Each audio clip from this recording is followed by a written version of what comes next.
Salut à tous, c'est Pierre, j'espère que vous allez bien. Match terminé entre Chelsea et le Real Madrid. Franchement, on s'est régalé. C'était vraiment du haut niveau, techniquement, des deux côtés, des deux équipes. Et franchement, il y a pas mal de choses à dire. Il faut qu'on en parle.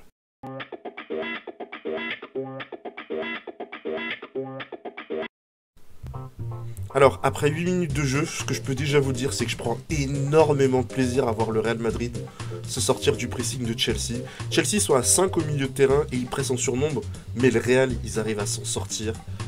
Ils arrivent à aller dans toutes les zones du terrain et on sent franchement qu'ils peuvent leur faire mal à tout moment. Surtout que Valverde, Kroos, Modric et Benzema, le losange là, ils ont pris le contrôle du milieu de terrain. Ces gars-là, franchement, c'est quelque chose. Ils arrivent dans n'importe quel stade et ils prennent le contrôle du milieu de terrain, comme le faisaient à l'époque Busquets, Xavi, Iniesta et Messi. L'autre fois, je regardais, je crois que c'était Thierry Henry, il en parlait, le poteau Riles aussi, il en parlait, dans El Chinguirito aussi, non, Chiguinrito, oh, j'arrive jamais à le dire, bon bref, vous voyez lesquelles émissions j'en parle. Tout le monde voit à quel point ces gars-là sont exceptionnels au milieu. Et ça me fait penser à une analyse de Cruyff que vous pourrez, je pense que vous pouvez la trouver sur internet, hein, où il fait une démonstration sur un plateau et il expliquait que ce qui était super important, c'était ton losange au milieu de terrain. Et là, les gars du Real, là, les 4 que je vous ai cités, ils me régalent techniquement dans les choix. Ça a montré dans toutes les écoles de foot. Contrairement à la purge qu'on a vue de Barcelone le week-end dernier. J'adore le Barça, hein, mais ce week-end, franchement, eu égard à leur histoire et à leur écution, c'était honteux. Hein. Moi, ce que je veux, c'est voir un beau Barça qui joue au foot. Bouh, il aime le Real et le Barça. Oui, mais je ne suis ni fan ni espagnol. Bref. 11ème. Reece James, qui essaie de centrer pour Havertz. Elle a légèrement détourné. Et derrière Kanté, il a une énorme occasion. Il tire du gauche à côté. C'était pas facile à reprendre. Hein. Encore plus pour un milieu comme Kanté qui n'a pas une technique de frappe incroyable. Et du coup, il tire à côté. Il a voulu être spontané, peut-être qu'il aurait mieux fait de contrôler, mais c'est facile à dire comme ça. Sur le coup, ça va super vite, et c'est pas un mauvais choix dans l'absolu, c'est juste que techniquement, il n'avait pas les armes pour répondre à cette situation. Autre chose que je remarque, le terrain, ça a l'air d'être un billard. Tu le vois à la rotation de la balle, ils ont l'air de se régaler. 20ème, belle séquence de possession. Carvajal pour Rodrigo dans le demi-espace. Qui fixe son défenseur, il frappe poteau extérieur. C'est ce que je vous disais hein, au début, hein, on sent qu'ils peuvent leur faire mal à n'importe quel moment. Autre chose que je remarque après 20 minutes, Camavinga, je vois beaucoup de gens qui s'enflamment dessus, et c'est vrai qu'il est bon, hein, surtout pour quelqu'un qui n'est pas latéral de formation. Mais je trouve que par moment, il te fait des passes bien ratées.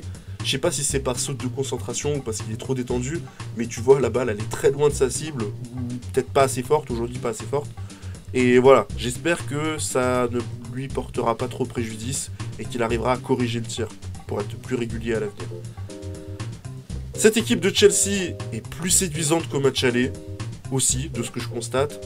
Et son 3-5-2 pose d'énormes problèmes au Real parce qu'à plusieurs reprises, on voit des joueurs seuls dans certains intervalles.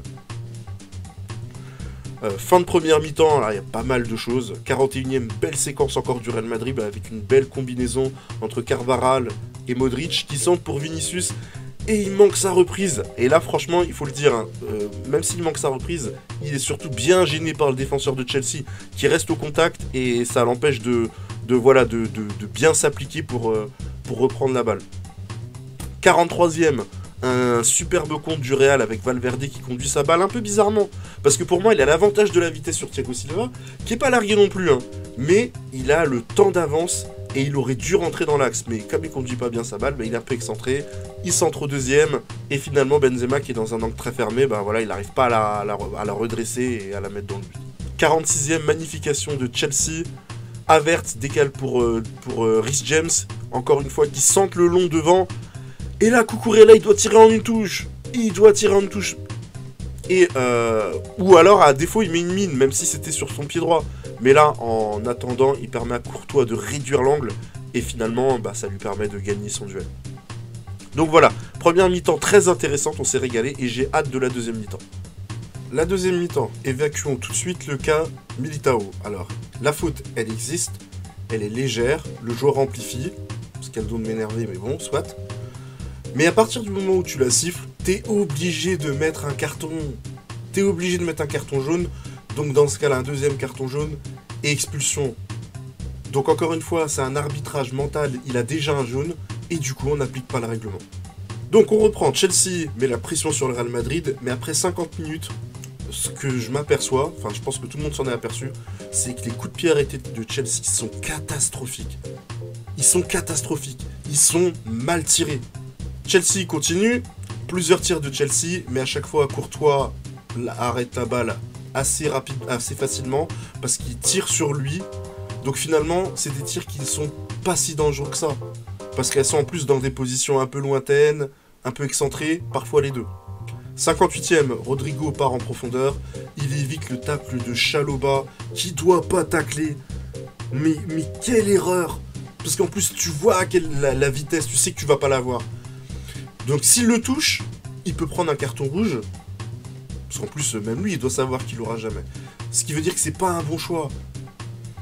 Parce que derrière Rodrigo, il passe, il a un boulevard devant lui. Centre en retrait, c'est ce qu'il doit faire. Benzema un peu court, Vinicius la reprend, il aurait pu tirer, mais il voit Rodrigo qui est mieux placé. Il lui met la balle, Rodrigo finit, magnifique. Là, il nous fait une joie à la CR7. Alors, je sens que ça va faire parler, mais je vais vous dire, toutes les joies sont toujours reprises d'autres joueurs. Voilà, les deux doigts levés en l'air, vers le ciel qu'on a vu de Kaka ou Messi, la berceuse de Bebeto, ou le ballon sous le maillot pour mimer la grossesse, ou la tête sous le maillot de Ravanelli, Rivaldo, le bisou sur l'Alliance. Voilà, donc ça a toujours été comme ça. C'est pas parce que cette célébration de Cristiano Ronaldo est iconique, parce qu'il l'a créée, que personne ne peut la faire. C'est normal et courant. Fin de la parenthèse. 66e, encore une action de fou du Real. Je me régale dans les petits espaces. Vinicius, il passe. Benzema peut la finir. Et il n'est pas assez bien sur son pied d'appui pour être précis. Et Arrizabalaga l'arrête. 74e, les gars. Petit pont de Joao Félix qui part sur un compte. C'est super bien joué. Il met un petit pont sur Militao. Et là, il a un trou pour Havertz qui fait un appel croisé. S'il lui met, il est en 1 contre 1. Il peut aller tout seul. Et il va faire le pire choix possible. Il lui donne pas le ballon. Ça se referme. Il y a un autre choix. Il fait la passe. Elle est ratée. Fin de l'action. Tellement mal joué. Ce gars-là, Joao Félix, c'est vraiment un talent, mais il a besoin d'un grand coach. 80e minute. Superbe action du Real Madrid qui passe par toutes les phases. Construction, progression, déséquilibre. Valverde pénètre dans la défense sur une passe. Donc, il arrive lancé sur le contrôle. Il élimine toute la défense. Et intelligemment, il la donne à Rodrigo qui marque dans le but vide. Ce genre de passe là de Valverde, c'est un signe de grande intelligence. Parce qu'il sécurise le but. Là où d'autres auraient joué le 1 contre 1. Ça, dans le jeu amateur, vous voyez ça très souvent. Et voilà, et en jouant comme ça, bah, t'es sûr de sécuriser le but. Et c'est vraiment très bien joué de la part de Valverde et du Real Madrid. La suite, elle est anecdotique. Victoire et qualification du Real Madrid face à un Chelsea que j'ai trouvé assez naïf sur l'ensemble des deux matchs. Ce deuxième match, ils ont quand même été très bons. Enfin, ils ont été très bons. Ils ont été bons juste techniquement. Dans la finition, ils ont vachement pêché. Mais voilà, pour moi, ils n'avaient rien à faire à ce stade de la compétition. Chelsea, ils ont fait quelque chose qu'il ne faut surtout pas faire sur une saison. C'est pour ça que je me rappelle le GM des Bulls à l'époque de Jordan avait dit que les grandes équipes, c'est aussi les grandes organisations. Ben là, ce qu'ils ont fait, c'est une catastrophe, Chelsea. Tu démarres sur un projet, tu recrutes un coach pour ce projet, finalement, en cours de route, le projet, il change, finalement, le coach ne correspond plus au projet, donc tu changes de coach, et finalement, tu rates toute ta saison. C'est une catastrophe, et franchement, ce qui se passe pour Chelsea, c'est logique. Donc, il faut repartir de plus belle la saison prochaine, évacuer les joueurs à évacuer, s'appuyer sur un groupe solide, construire un vrai projet de jeu. Voilà, c'est l'année prochaine qu'on attend Chelsea. Le Real, je les attendais à ce stade. On a hâte de les voir contre City. Je n'ai pas du tout envie de voir le Bayern. J'espère que le Bayern va perdre demain. Je serai le premier à pointer du doigt Salihamidzic et Oliver Kahn pour leur choix minable d'avoir viré Nagelsmann. Donc voilà, j'espère la demi-finale Real Madrid-City pour une revanche qui sentira la poudre. Je compte sur vous pour faire monter le compteur de likes. Abonnez-vous si vous aimez mes vidéos. Et on se dit à demain.